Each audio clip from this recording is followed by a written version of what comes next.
Shalom sahabat mitra Rema. Hari ini kita akan sama-sama mendengarkan firman Tuhan yang terambil dalam Amsal 21 ayat yang ke-20 yang berkata demikian. Harta yang indah dan minyak ada di kediaman orang bijak, tetapi orang yang bebal memboroskannya.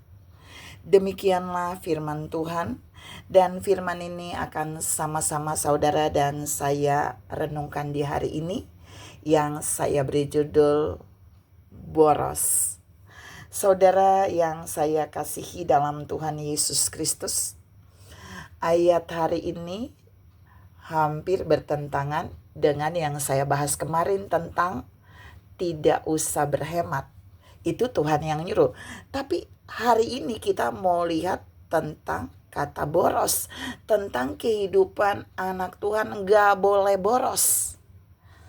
Nah, dalam ayat tadi sebenarnya menceritakan tentang dua sikap golongan orang ketika dia mengelola kekayaan rohani dan kekayaan jasmani atau berkat rohani dan berkat jasmani yang Tuhan percayakan atasnya.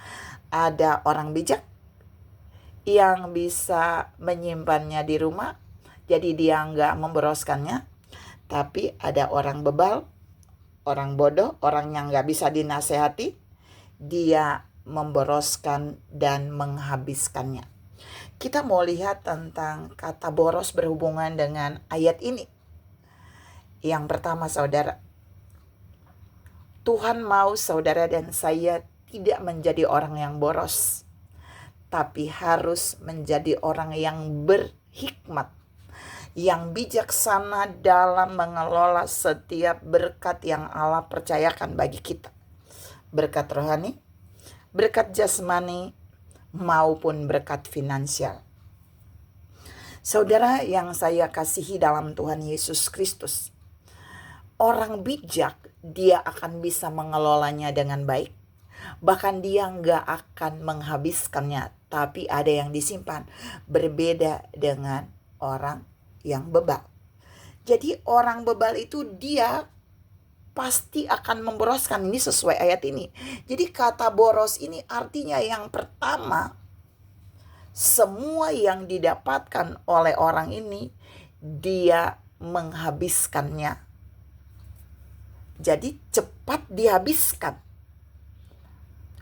Tapi yang kedua, dia bukan saja memboroskan biasa, tapi yang kedua dia menghabiskan untuk hal-hal yang tidak penting.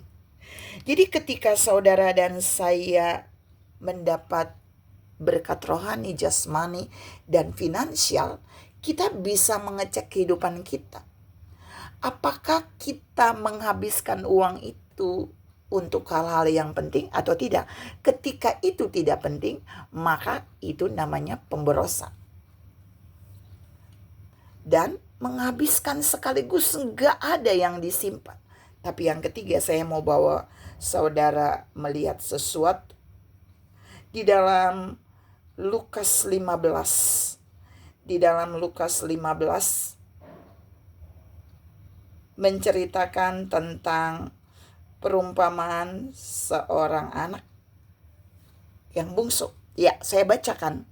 Beberapa hari kemudian anak bungsu itu menjual seluruh bagiannya itu, lalu pergi ke negeri yang jauh. Jadi dia jual, terus dia dapat duit dong.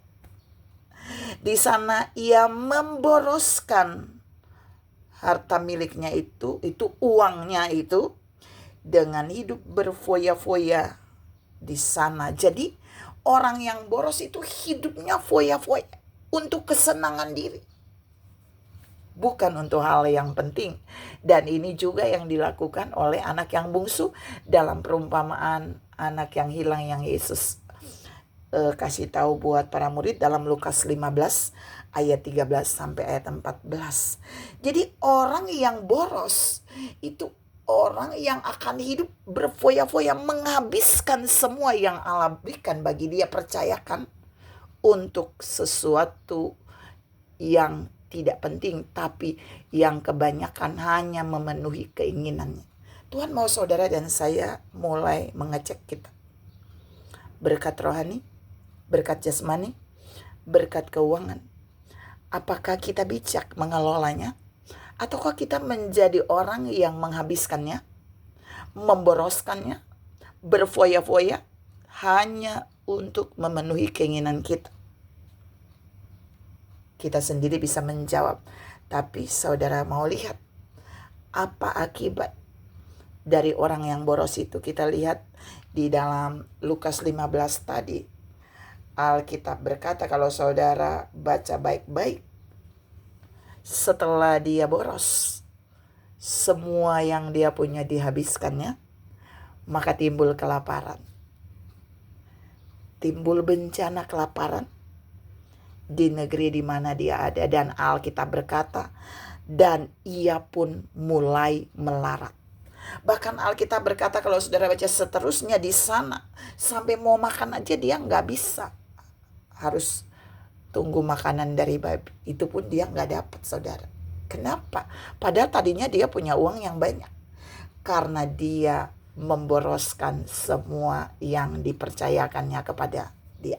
Tuhan mau bilang hari ini buat saudara dan saya, ada banyak orang hidup kekurangan dan melarat, bukan karena Allah tidak memberkati mereka, tapi karena mereka menjadi orang yang bebal, yang hidupnya memboroskan setiap berkat Allah yang dipercayakan kepada mereka. Karena itu melalui firman hari ini Tuhan mengajar saudara dan saya, mari hidup jangan bebal. Karena orang bebal, dia akan memboroskan semua berkat yang Allah percayakan bagi dia. Tapi mari hidup seperti orang bijak. Karena orang bijak, dia tidak akan menghabiskan, memboroskan semua berkat yang Allah percayakan bagi dia. Tapi dia akan mengelolanya dengan baik. Dia akan mengelolanya sesuai dengan kebutuhan, bukan sesuai dengan keinginan. Tuhan memberkati saudara berlimpah. Salam menjadi orang bijak yang hidup tidak memboroskan setiap berkat Tuhan yang ada pada kita. Amin.